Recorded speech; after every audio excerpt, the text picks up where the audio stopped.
राजस्थानी साहित्य में राष्ट्रीय एकीकरण यानी कि नेशनल इंटीग्रेशन और देशभक्ति की अगर बात करें तो चारण कवियों के द्वारा जो डिंगल साहित्य लिखा गया विशेषतः वो राष्ट्रभक्ति जो और राष्ट्रीय जो चेतना है उससे ओतप्रोत है। ठीक। और 1857 की क्रांति के आसपास की अगर बात करें तो आयो अंग्रेज मुल्क रे ऊपर, तो इस तरीके की जो भावना थी, डूंगरी जवाहर जी के जो किस्से हैं, ठीक है, उनके अंतर्गत राष्ट्रीय चेतना के भाव है। क्योंकि अंग्रेजों के खिलाफ जो भारतीय जनमानस, राजस्थानी जो जनमानस था, उनकी जो भावना थी उनको कवियों ने पहचाना और उसके ऊपर लिखा। बांकीदास सी आसिया, उन्होंने बांकीदास से ग्रंथावली लिखी और अन्य ग्रंथ लिखे। और केसी सिंह जी बार्ट की बात करें तो करजन का जो दरबार था, फतेह सिंह जी को जाने से रोका, चेतावनी रथ जो चुंगटिया है वो लिखे गए, उससे वीर रस से ओतप्रोत थे। इसके अलावा राजस्थान के अंदर जब प्रजामंडल का जो आंदोलन चल रहा था, ठीक है, उसके अंतर्गत जो अखबार चल रहे थे उस समय, उसमें राष्ट्रीय चेतना के भाव थे। इसके अलावा उस समय जो साहित्य लिखा था गया था ना, या किताबें जो लिखी गई थी, है ना, चाहे सागरमल गोपा ने आज़ादी के दीवाने, गुंडाराज जो किताबें लिखी थी उनमें था, चाहे जयनारायण व्यास ने पत्रिकाएं लिखी या जो पुस्तकें लिखी उसमें राष्ट्रीय चेतना के भाव थे। और बहुत से कवि थे, बहुत से जो कवि और जो स्वतंत्रता सेनानी थे, कुछ स्वतंत्र सेनानी ऐसे थे जो कवि भी थे और स्वतंत्रता सेनानी थे, तो उन्होंने अपनी जो कलम है वो राष्ट्रीय भक्ति पे चलाई। और इसके अलावा वंश भास्कर की अगर बात करें तो 1857 की क्रांति के समय में सूर्यमल जी जो मिश्रण थे उन्होंने वंश भास्कर लिखा, वीर सत्सई लिखी, छंदोमयुग लिखा, सत्यरासो लिखा। तो कहने का मतलब राष्ट्रीय चेतना की जो भावना है उस समय कवियों में थी।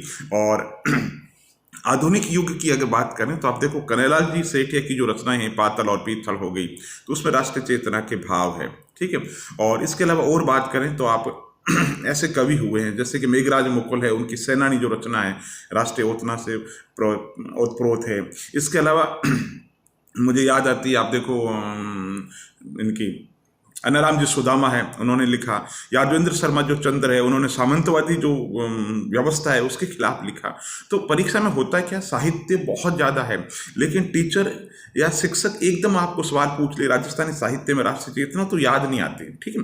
इसी तरीके से अगर पूछ ले राजस्थानी लोकगीतों के अंदर प्रकृति प्रेम, तो मेंटली उस चीज़ के लिए आप हमेशा तैयार रहो। और जैसा कि मैं कहता हूँ कि चीज़ों की मेंटल एक्सरसाइज करो। जैसे राजस्थानी साहित्य में राष्ट्रीय ओतप्रोत से भावना है, तो राजस्थान साहित्य के अंदर किसान आंदोलन की जो प्रकृति है वो कैसी है वो याद रखो। राजस्थानी साहित्य के अंतर्गत जनमानस जो है उनकी क्या भावनाएं हैं। ठीक है। एक बार सवाल पूछा गया था कि राजस्थानी साहित्य के अंतर्गत कुछ लोकोक्ति और कुछ मुहावरों का उदाहरण देते हुए आप बताओ कि वो जनजीवन को कैसे रेखांकित करते हैं। तो आरएस मुख्य परीक्षा के अंदर आपको ब्रॉड पढ़ना पड़ेगा और चीज़ों को सोचना पड़ेगा। कोई भी चीज़ है उसका महत्व क्या है, कारण क्या है, उसके परिणाम क्या है, चाहे और कोई टॉपिक हो, ये टॉपिक भारतीय रेफरेंस के अंदर जोड़ लीजिए। बिल्कुल जैसे 1857 की क्रांति का राजस्थान में भी है, भारत के अंदर ही है।